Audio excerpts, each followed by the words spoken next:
Good morning to all of you students. आइए आज हम लोग अगला अध्याय 5 के बारे में बात करते हैं। भूगोल का अध्याय 5 है मानव संसाधन। कितना अच्छा चैप्टर मानव संसाधन है ना। क्या? मानव संसाधन। अब यहाँ पे देख लीजिए, दो शब्द हैं, एक तो मानव और दूसरा संसाधन। ठीक है, पहला मानव और दूसरा संसाधन। संसाधन के बारे में आप बहुत पहले से भी पढ़ते आ रहे हैं। ये चैप्टर 1 से स्टार्ट हुआ है, संसाधन संसाधन संसाधन, और कई जगहों पर संसाधन, और अगला ये 5वां अध्याय में भी संसाधन। और वो कौन संसाधन? मानव संसाधन। आप भी संसाधन हैं, और वो कैसे, आइए जानते हैं। मानव हमारे लिए कैसे संसाधन बनता है। जैसे एक मैं छोटा सा एग्जाम्पल दूं आपको। आप जैसे आपको बुखार होता है ना, और बुखार होता है तो आप जाते हैं डॉक्टर के पास। किसके पास जाते हैं? डॉक्टर के पास। अब जब डॉक्टर के पास आप जाते हैं तो वो डॉक्टर आपके लिए, वो डॉक्टर के रूप में एक संसाधन होता है। क्या होता है? संसाधन होता है। ठीक है, जिस प्रकार क्लास में आप आते हैं स्कूल में पढ़ने के लिए, तो आपको पढ़ाने वाला व्यक्ति जो एक शिक्षक के रूप में, वो क्या कहलाता है? संसाधन के रूप में आपको जो है सेवा प्रोवाइड करता है। वो क्या है? संसाधन है। ये मानव संसाधन है जो मानव के आवश्यकताओं को पूरा करने में सहयोग प्रदान करे। वो मानव संसाधन के रूप में काम करता है। ठीक है, तो आप समझ गए होंगे कि मानव संसाधन किसको कहेंगे। चलिए आगे बात करते हैं, है ना। देखिए क्या है अगला। किसी जगह कितने लोग रहते हैं, यानी किसी जगह पर कितने लोग रहते हैं। अब ये भी वहां पे मानव संसाधन तो मानव के बारे में अध्ययन करेगा वो, कि किसी जगह कितने लोग रहते हैं। जैसे मान लीजिए आपके गांव में टोटल कितने लोग रहते हैं, है ना, या आपके घर में कितने लोग रहते हैं। ठीक है, ये सारी चीजें हैं। इससे वहां की आबादी इससे वहां की आबादी की गणना की जाती है। मतलब किसी जगह में कितने लोग रहते हैं, तो उस जगह के वहां के आबादी, मतलब वहां की जनसंख्या की क्या किया जाता है? गणना किया जाता है ना, यानी गिनती, काउंटिंग किया जाता है। आप कभी सुने होंगे जनगणना, आप ये भी नाम सुने होंगे। जनगणना 2011 के अनुसार, जनगणना 2010 के अनुसार। जनगणना जब भी होता है हर 10 साल में होता है। कितने साल में होता है? 10 साल में होता है। भारत सरकार द्वारा करवाया जाता है जनगणना। ठीक है, तो उस जनगणना के माध्यम से ही पता चल पाता है कि भारत में अभी कितनी जनसंख्या टोटल हैं। ठीक है, आइए आगे देखते हैं। आबादी का संबंध किसी स्थान विशेष से होता है, और आबादी का संबंध किसी स्थान विशेष से होता है। मतलब कोई जगह के विशेष, मान लीजिए मैं बात करूं अंबिकापुर शहर का, और एक छोटा सा गांव, जहां जैसे मान लीजिए गांव वाले बच्चे जहां गांव में है वहां। अब ये गांव का जनसंख्या और अंबिकापुर की जनसंख्या में दोनों में डिफरेंट होगा। वो किसका डिफरेंट है? सिर्फ तो सिर्फ वो स्थान विशेष की डिफरेंट है, क्योंकि अंबिकापुर एक शहर एरिया जहां पे हर चीज डेवलप है ना, और वो गांव जहां पर वो सुविधा नहीं है जो सुविधा अंबिकापुर में है। तो जनसंख्या आप देख रहे हैं ना, दोनों स्थान विशेष में अलग अलग हैं। ठीक है, आप अपने बोलचाल की भाषा में कई बार जनसंख्या या आबादी शब्द का प्रयोग करते रहते हैं। करते हैं, हर लोग करता है कि आप अपने बोलचाल की भाषा में कई बार जनसंख्या आप बोलते हैं कि कितनी जनसंख्या है वहां का, या वहां का आबादी कितनी है ना, वहां का डेंसिटी कितना है, ये सब बात करते हैं। ठीक है, तो ये आबादी शब्द का प्रयोग करते हैं। जैसे हमारे गांव की जनसंख्या 675 है, ये उदाहरण के लिए, जैसे हमारे गांव की जनसंख्या कितना है? 675, लेकिन वास्तविक मेरा गांव की जनसंख्या 1000 है। ठीक है, उसी प्रकार आप सबका गांव की जनसंख्या जो होगा वो आप अपने हिसाब से लिख लेना है। ठीक है, अथवा रायपुर जिले की आबादी, जो आपका छत्तीसगढ़ का राजधानी है ना, वो रायपुर जिले की आबादी, मतलब वहां की आबादी मतलब वहां की जनसंख्या, है ना, बस्तर जिले की, कहाँ का?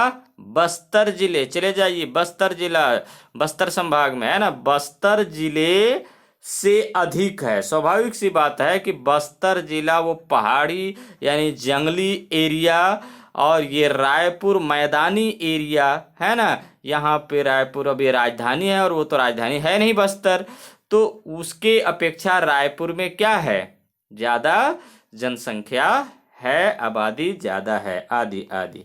ठीक है, अगर हम इन वाक्यों पर गौर करें तो पाएंगे कि इनमें किसी न किसी क्षेत्रीय इकाई का जरूर जिक्र किया जा रहा है, अर्थात कोई न कोई स्थान विशेष की जिक्र या याद जरूर किया जा रहा है। इसी आधार पर हम यह कह सकते हैं कि किसी क्षेत्रीय इकाई जैसे गांव, शहर, देश आदि में रहने वाले लोगों की संख्या को ही हम वहाँ की जनसंख्या या आबादी कहते हैं। ये क्वेश्चन बन गया। ठीक है, जनसंख्या या आबादी किसे कहते हैं, आप बना करके भेजिएगा। ठीक है, जनसंख्या या आबादी का संसाधन के रूप में महत्व तभी है जब मानव की बुद्धि व कुशलता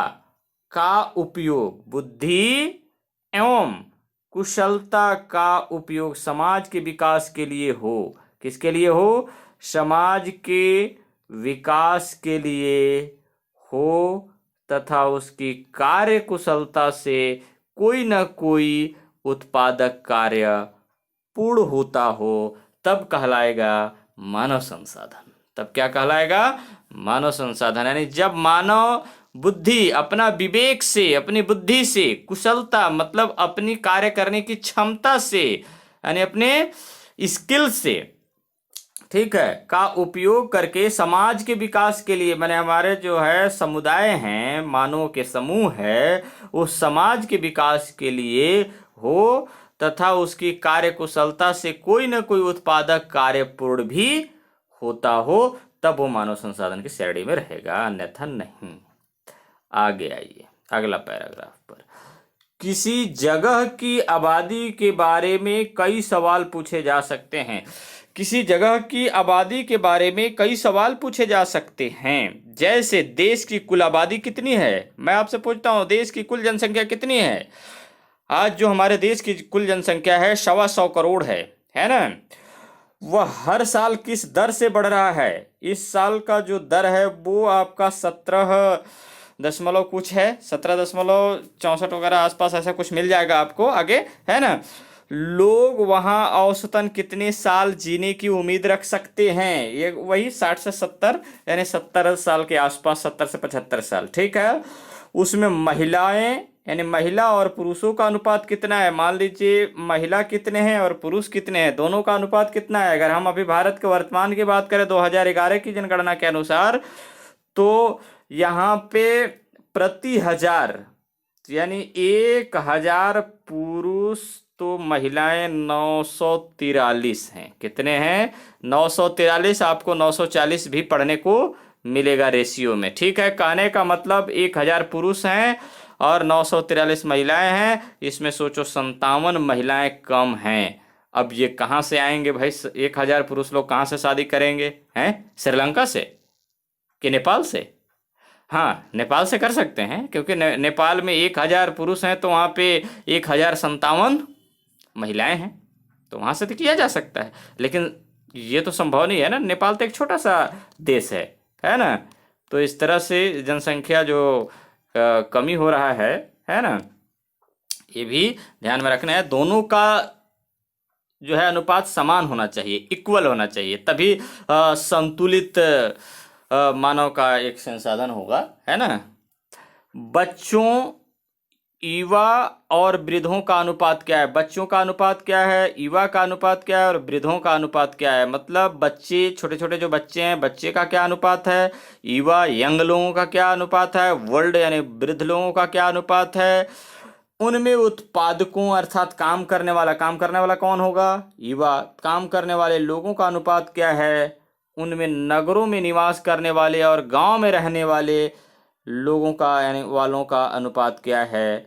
उनमें साक्षरता कितनी है, वो पढ़े लिखे कितने हैं, कितने % लोग पढ़े लिखे हैं जैसे, और उच्च शिक्षा प्राप्त कितने लोग किए हैं, है ना, उनमें गरीब कितने हैं और अमीर कितने हैं।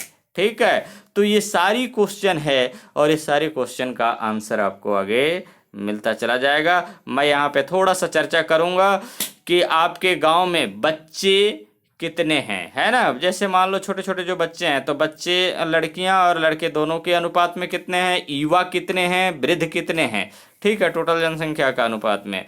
उसके बाद आगे देख लीजिए, जैसे उनमें नगरों के निवास करने वाले और गांव में निवास करने वाला। जैसे मान लीजिए आज हमारे अगर जनसंख्या की बात करें तो गांव में निवास करने वाले 60% लोग और 40% लोग नगरों में ज़्यादातर लोग निवास करते हैं। ये बात आपको ज़रूर लगेगा कि नहीं, ये 60% लोग जो है गांव में कैसे हैं, वो तो शहर में ज़्यादा जनसंख्या देखते हैं। हाँ, वो है बात, लेकिन बात यह है कि हमारा गाँवों का देश है, इसलिए गाँव में सबसे ज़्यादा जनसंख्या है अभी भी और शहरों में कम है। ठीक है, अब बात आई शिक्षा का, तो साक्षर मतलब जो पढ़ लिख सकता हो किसी एक भाषा में या दो भाषा में, जैसे अंग्रेजी में या हिंदी में पढ़ ले, हिंदी के अक्षर को पूरे पढ़ ले और उसको लिख ले, उसे हम साक्षर कहते हैं। क्या कहते हैं, साक्षर। साक्षर होने के लिए कोई डिग्री की जरूरत नहीं है कि वो 5वीं पढ़ेगा तब साक्षर कहलाएगा, नो, वो पढ़ ले लिख ले वो साक्षर कहलाता है। ठीक है, और उच्च शिक्षा प्राप्त कितने लोग हैं, जैसे मान लीजिए आपने आपके गाँव में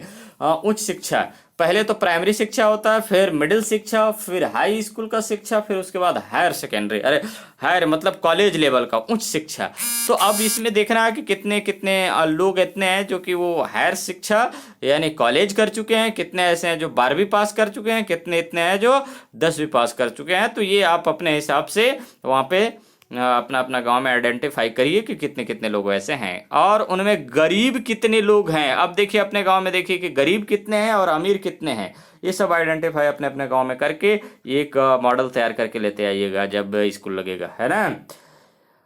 यह और एक मॉडल तैयार करके तत्काल भेजिएगा भी कि हमारे गाँव में इतने इतने हैं। वो कहाँ से पता चलेगा, आंगनबाड़ी, ठीक है, वो सब रखते हैं ये जानकारी डाटा सब। यह सब जानकारी हमें कहाँ और कैसे मिलती है, आजकल दुनिया के लगभग हर देश में जनगणना की जाती है ना। दुनिया के लगभग हर देश में जनगणना की जाती है, गिनती की जाती है, यानी लोगों को गिना जाता है कि कितने हैं। हमारे देश में हर 10 साल में जनगणना की जाती है जिसमें पूरे देश की आबादी की विस्तृत जानकारी दर्ज की जाती है। पिछली जनगणना यानी अभी जो हुआ, पिछली जनगणना 2011 में हुई थी, तो आप अनुमान लगा सकते हैं कि अगली कब होगी, तो 10 साल जोड़ दीजिए 2021 में होगा। ठीक है, तो इस तरह से ये आबादी का जनगणना किया जाता है। यहाँ पे क्वेश्चन के बारे में आप खुद पढ़ लेना, मैं नहीं जा रहा हूँ बताने। अब आइए हम आगे देखते हैं, ये वेरी वेरी इंपॉर्टेंट है ना, ये चैप्टर का ये या अभी जो पिछला, ये बहुत इंपॉर्टेंट, ये बार बार पूछा जाता है पेपर में। जनगणना से प्राप्त होने वाले महत्वपूर्ण आंकड़े, एकदम ध्यान रखना कौन कौन से आंकड़े हैं। भारत यानी भारतीय जनगणना में लोगों की कुल संख्या, पहली बात क्या, भारतीय जनगणना में लोगों की कुल संख्या, जो हमारे भारत में जनसंख्या है 125 करोड़, उसके बाद उसमें आएगा महिलाओं और पुरुषों की संख्या, फिर पढ़े लिखे लोगों की संख्या, है ना। ऐसे किया जाता है जनगणना। कुल कितने हैं सदस्य, फिर बोला जाएगा वहाँ के कितने महिला और कितने पुरुष हैं, फिर वहाँ पे पढ़े लिखे कितने लोग हैं। ठीक है, अलग अलग आयु समूह के लोगों की संख्या, है ना। जैसे मान लीजिए 6 से लेके यानी 0 से लेके 6 वर्ष और 6 से लेके 14 वर्ष, फिर उसके बाद 14 वर्ष के बाद 15 से 34 वर्ष, 50 वर्ष, ऐसे अलग अलग कैटेगराइज करके वो जो है संख्या काउंट किए जाते हैं। कितने लोग किस तरह के पेशे से जुड़े हुए हैं, मतलब कितने लोग किस तरह के काम करते हैं, कितने लोग कृषक हैं, कितने लोग, जैसे मान लीजिए आपके घर का मैं जनगणना करूंगा तो मैं पूछूंगा कि आपके घर में कितने लोग काम करते हैं, खेती किसानी करने वाले कितने लोग हैं, तो आप बोलोगे 2, नौकरी करने वाले कितने हैं, बोलोगे 1, है ना। दुकानदार, दुकानदार कौन है, कितने लोग दुकान चलाते हैं, तो ये इस तरह से अलग अलग है ना।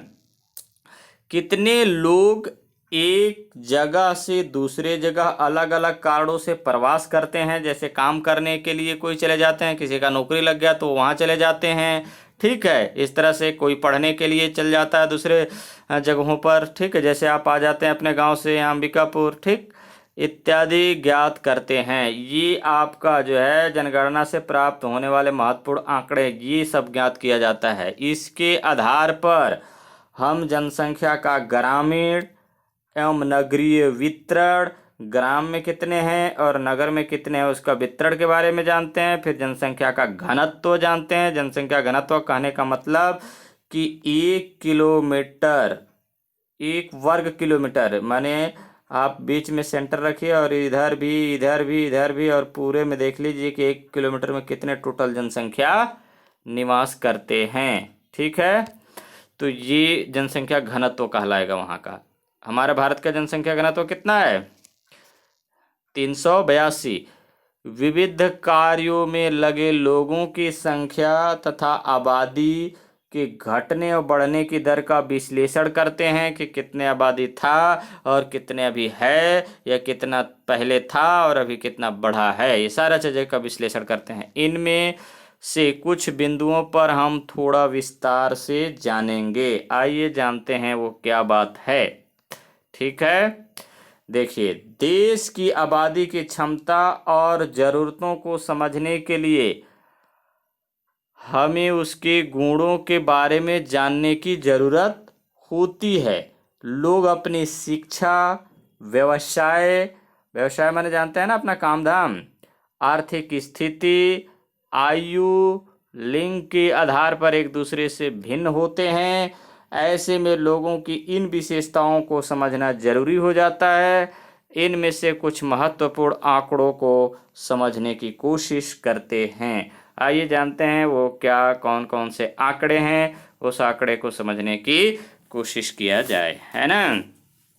देखिए, कुल जनसंख्या और वृद्धि दर, इसके बारे में जानते हैं। कुल जनसंख्या और वृद्धि दर, जनगणना की मदद से हम यह जान पाते हैं कि किसी देश या किसी राज्य या जिला या गांव या शहर में कुल कितने लोग रहते हैं। घर घर जाकर पता करने के कारण जनगणना का यह आंकड़ा सर्वाधिक विश्वसनीय माना जाता है, ताकि लोगों के घर घर जाकर के ये जनसंख्या पता लगाई जाती है। भारत में पिछली जनगणना 2011 में हुई थी, जिसके अनुसार भारत में कुल जनसंख्या कितने हैं, 1,19,19,03,422 है ना, ये है, यानी 121 करोड़ और 2 लाख लोग थे। 121 करोड़ 2 लाख लोग थे, ठीक है। लेकिन यही बात करें 2001 में भारत में 102 करोड़ और 87 लाख लोग थे। देख लीजिए 121 सीधे कितना बढ़ गया, 19, ठीक है। इस प्रकार हमारे देश की आबादी पिछले 10 वर्षों में 17.64% बढ़ी है ना। कितने बढ़ी, 17.64% बढ़ी है। इसमें हम जनसंख्या की वृद्धि दर कहते हैं, यानी इसे हम क्या कहते हैं, जनसंख्या वृद्धि दर। कितने दर पर बढ़ा, 17.64 के रूप में बढ़ा, है ना। तो आपको ये क्वेश्चन मिलता है 2001 और 2011 के बीच कितने करोड़ लोग भारत की जनसंख्या में जुड़े, एक साल में हमारी आबादी लगभग कितनी बढ़ी है। ये क्वेश्चन आप करके व्हाट्सएप पर भेजेंगे, ठीक है। अभी आपको जानकारी दे दी गई है। उसके बाद आ गया ये पृथ्वी की कुल आबादी का, किसका, पृथ्वी की कुल आबादी का 17.5% भारत में रहता है। यानी कहा जाए पृथ्वी की कुल आबादी का 17.5% भारत में रहता है। यानी जनसंख्या जो है भारत में कितने हैं, पूरे संसार के, यानी पूरा इतना बड़ा अगर ये पूरा संसार है, भारत सिर्फ नहीं, पूरे संसार का 17.5% जनसंख्या हमारे भारत में निवास करते हैं। सोचो, इकलौता समझ गए ऐसा। तो ये है भारत से भी अधिक जनसंख्या वाला देश कौन है? चीन, जहां विश्व की आबादी का 20% रहता है, यानी पूरे विश्व का 20% जनसंख्या चीन में और 17.5% जनसंख्या भारत में रहते हैं। टोटल विश्व का जनसंख्या लगभग 700 करोड़ से ऊपर है, ठीक है। उसका 17.5% हमारे भारत में लोग रहते हैं, ठीक है। आगे देखिए 2011 में छत्तीसगढ़ की आबादी 2,55,40,196 यानी 2,55,00,000 से अधिक थी, जो देश की कुल जनसंख्या का केवल 2% है। देश की, हमारे भारत देश की, सिर्फ पूरे संसार का नहीं, भारत देश है, इस भारत देश की 2% जनसंख्या छत्तीसगढ़ में निवास करती है, समझ लीजिए, है ना। उसके बाद लेकिन छत्तीसगढ़ की जनसंख्या की 10 सालाना वृद्धि दर, यानी 10 साल में कितने वृद्धि दर हुए हैं? 22.6%। भारत में कितना? 17.64%, लेकिन यहाँ छत्तीसगढ़ में 22.6%। ध्यान रखना, पूछा जाता है। अब देखिए भारत के कुल कितने प्रतिशत लोग शहरों में और गांवों में रहते हैं, यह भी जनगणना से पता चलता है। भारत आज भी ग्रामीणों का देश है, यानी गांवों का देश है, जहां लगभग 69% लोग, 70% मान लो इसको, लोग गांवों में रहते हैं और 31% लोग कहाँ रहते हैं? शहरों में निवास करते हैं। कहाँ रहते हैं? लोग शहरों में रहते हैं। जब देश स्वतंत्र हुआ तब हमारे देश के केवल 17% लोग शहर में रहते थे। जब भारत 1947 में आजाद हुआ तब लोग 17% मात्र जो है शहर में रहा करते थे और 83% लोग गांव में रहा करते थे, ठीक है। इससे हम अंदाजा लगा सकते हैं कि पिछले 60 सालों में भारत में शहरीकरण कितना बढ़ा है, मतलब बहुत ज्यादा शहरीकरण हुआ है। सीधे सोचो 17 दूना 34, यानी 2 गुना का वृद्धि लगभग हो गया है। छत्तीसगढ़ की आबादी का कितना हिस्सा शहरों में रहता है? और हमारे राज्य के लगभग 23% लोग शहरों में रहते हैं, जबकि 2001 में 20% लोग शहरों में रहते थे, ठीक है। तो साफ सी बात है, हम जिस राज्य में रहते हैं वो छत्तीसगढ़ की जनसंख्या का, कुल जनसंख्या का 23% लोग शहर में रहते हैं और बाकी आपका कहा जाए तो 77% लोग कहाँ रहते हैं? गांवों में रहते हैं। ध्यान रखना। अब हम लोग थोड़ा सा बात जानते हैं, जनगणना का इतिहास के बारे में जानते हैं। किसके इतिहास के बारे में जानते हैं? जनगणना का इतिहास। ये जनगणना शुरू कहाँ से किया गया इसके बारे में जानते हैं और कब किया गया, है ना।